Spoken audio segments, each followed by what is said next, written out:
വലിയ തോതിലൊരു സംഘർഷമാണ് ഏതാനും മിനിറ്റുകൾ മാത്രമാണെങ്കിലും അവിടെ ഉണ്ടായതെന്ന കാര്യത്തിൽ യാതൊരു സംശയമില്ല. അവിടെ അടച്ചിട്ട് അഥവാ നോർത്ത് DFO സൗത്ത് DFOയുടെ കീഴിലാണ് സംഭവം നടന്നിരുന്നതെങ്കിലും ഇതിൻ്റെ ഉപരോധം നടന്നിരുന്നത് നോർത്ത് DFOയുടെ ഓഫീസിന് മുമ്പിലായിരുന്നു. ഞായറാഴ്ച ആയതുകൊണ്ട് തന്നെ ഓഫീസ് അവധിയായിരുന്നു. അത്തരത്തിൽ അവധിയുള്ള ഓഫീസിന് മുമ്പിൽ വലിയ തോതിൽ ഉപരോധം പുരോഗമിക്കുമ്പോൾ പോലും ഫോറസ്റ്റ് ഉദ്യോഗസ്ഥർ വേണ്ട പരിഗണന നൽകിയിരുന്നില്ല എന്ന് തോന്നുന്ന ഘട്ടത്തിലാണ് പിന്നീട് അതൊരു സംഘർഷത്തിലേക്ക് മാറിയത്. ആദ്യഘട്ടത്തിൽ തന്നെ ഈ DFO ഓഫീസിൻ്റെ കവാടമാണ് തകർത്തത്. കവാടം തകർത്ത് ഈ പ്രവർത്തകരെല്ലാം തന്നെ ഉപരോധ സമരത്തിൽ ഏർപ്പെട്ടിരുന്ന പ്രവർത്തകരെല്ലാം തന്നെ ഈ ഫോറസ്റ്റ് ഓഫീസിൻ്റെ അകത്തേക്ക് തള്ളിക്കയറി. ഏതാനും വിരലിലുണ്ടാവുന്ന പോലീസ് ഉദ്യോഗസ്ഥർ മാത്രമാണ് ആ ഘട്ടത്തിൽ അവിടെ ഉണ്ടായിരുന്നത്. ഈ പോലീസ് ഉദ്യോഗസ്ഥരുടെ പ്രതിരോധത്തെ മറികടന്നുകൊണ്ട് അകത്തേക്ക് കയറിയ പ്രവർത്തകർ പിന്നീട് അവിടെ വലിയൊരു സംഘർഷ കാഴ്ച തന്നെയാണ് ഉണ്ടാക്കിയത്. അവിടെ ഉണ്ടായിരുന്ന ഫർണിച്ചറുകളെല്ലാം തന്നെ വലിയ തോതിൽ നശിപ്പിക്കപ്പെട്ടു. അതെല്ലാം എടുത്തെറിയുന്ന ഒരു കാഴ്ച ഉണ്ടായത്.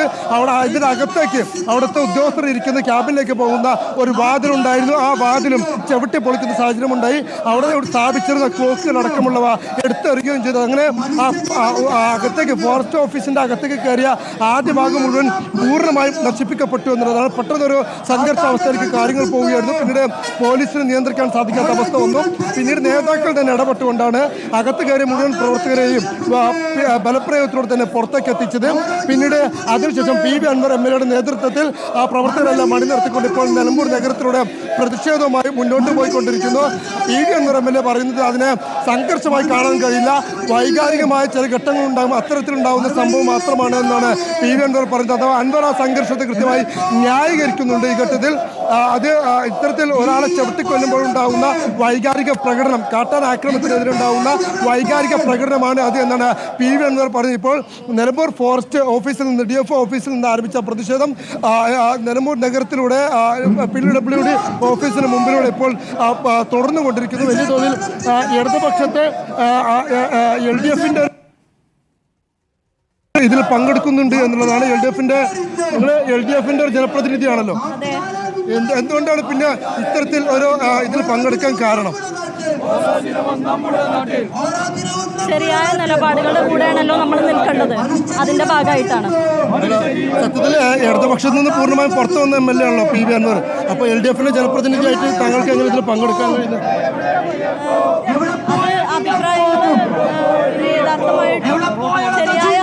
ശരിയായ അഭിപ്രായങ്ങളുടെ കൂടെയാണ് നമ്മൾ നിൽക്കേണ്ടത്.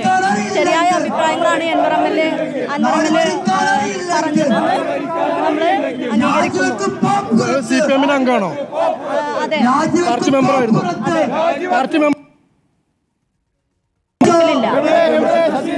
അൻവറിനൊപ്പം തുടരാനാണോ തീരുമാനം? അതെ.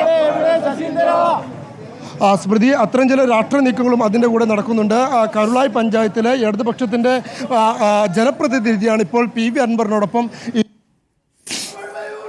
അത് അൻവറിന്റെ നിലപാടുകൾക്കുള്ള പിന്തുണയാണ് എന്നാണ് ഇപ്പോൾ ജനപ്രതിനിധി പറയുന്നത്. അത്തരത്തിലുള്ളൊരു രാഷ്ട്രീയ ഭാഗം കൂടി അതിലൂടെ നടക്കുന്നു. ഇത്തരത്തിൽ പല പാർട്ടികളിൽ നിന്നുള്ള ആളുകളും തൻ്റെ കൂടെ ചേരുമെന്നാണ് അൻവർ പറയുന്നത്.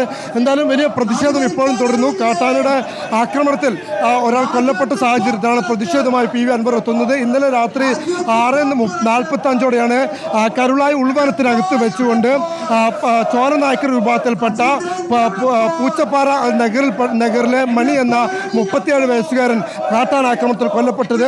അതിനെ തുടർന്നാണ് ഇന്ന് രാവിലെ ഇപ്പോൾ യാത്ര നിർത്തിവെച്ച് അതിലുള്ള ജാഥ അംഗങ്ങളെയും ചേർത്തുകൊണ്ട് ഇത്തരത്തിൽ പ്രതിഷേധവുമായി എത്തിയിരിക്കുന്നത്. അത് പിന്നീട് ഒരു ഘട്ടത്തിൽ സംഘർഷത്തിലേക്ക് പോയി. ഇപ്പോൾ ഇവിടെ നിന്നും നിലമ്പൂർ ആശുപത്രിയിലേക്ക്, മണിയുടെ പോസ്റ്റ്മോർട്ടം നടക്കുന്ന ആശുപത്രിയിലേക്കാണ് ഇപ്പോൾ PV അൻവറും ഒപ്പമുള്ളവരും പ്രതിഷേധവുമായി പോകുന്നത്. പോസ്റ്റ്മോർട്ടം നടപടികളടക്കം വലിയ കാലതാമസം ഉണ്ടായി എന്നുള്ളതാണ് PV അൻവർ ഉന്നയിക്കുന്ന ആരോപണം. 15 മണിക്കൂറോളം, മരണശേഷം 15 മണിക്കൂറോളം ഈ പോസ്റ്റ്മോർട്ടം നടപടികൾ പോലും നടത്താൻ തയ്യാറായില്ല. അത് ആരോഗ്യവകുപ്പും അതുപോലെ തന്നെ ബന്ധപ്പെട്ട ഡോക്ടർമാരും തയ്യാറായില്ല. ഇൻക്വസ്റ്റ് നടത്താൻ പോലീസും തയ്യാറായില്ല. ഇൻക്വസ്റ്റ് നടത്താത്തത് കൊണ്ട് തന്നെ പോസ്റ്റ്മോർട്ടം അടക്കമുള്ള നടപടികളും നടക്കാൻ കഴിയാത്ത സാഹചര്യം ഉണ്ടായി. പോലീസിന്റെ ഭാഗത്തു നിന്നും ആരോഗ്യവകുപ്പിന്റെ ഭാഗത്തു നിന്നൊക്കെ ഗുരുതര വീഴ്ച ഉണ്ടായി എന്നുള്ളതാണ് PV അൻവർ ഉന്നയിക്കുന്ന ആരോപണം. അഥവാ ഒരു യുവാവ് മരിച്ചിട്ട് 15 മണിക്കൂറിലധികം പോസ്റ്റ്മോർട്ടം പോലും നടത്താൻ സാധിക്കാത്തൊരവസ്ഥയിലേക്ക് പോയി. അത് വലിയ അവഗണന ഉണ്ടായി. അത് മനുഷ്യജീവനെ അതിന് ഒരു വിലയും കൽപ്പിക്കാത്തൊരവസ്ഥയാണ് ഇപ്പോൾ ഉണ്ടായിരിക്കുന്നത് എന്നതടക്കമുള്ള ആരോപണങ്ങളാണ് പി വി അൻവർ ഉന്നയിക്കുകയും ചെയ്യുന്നത്. എന്തായാലും പി വി അൻവറിന്റെ നേതൃത്വത്തിൽ ഇപ്പോൾ പ്രതിഷേധവുമായി DMK പ്രവർത്തകർ നിലമ്പൂർ താലൂക്ക് ആശുപത്രിയിലേക്ക് നടന്നുകൊണ്ടിരിക്കുകയാണ്. ശരി, വലിയ സംഘർഷം. DFO ഓഫീസിന്റെ പൂട്ട് തകർത്താണ് പ്രവർത്തകർ അകത്ത് കയറിയത് അൻവറിനൊപ്പം.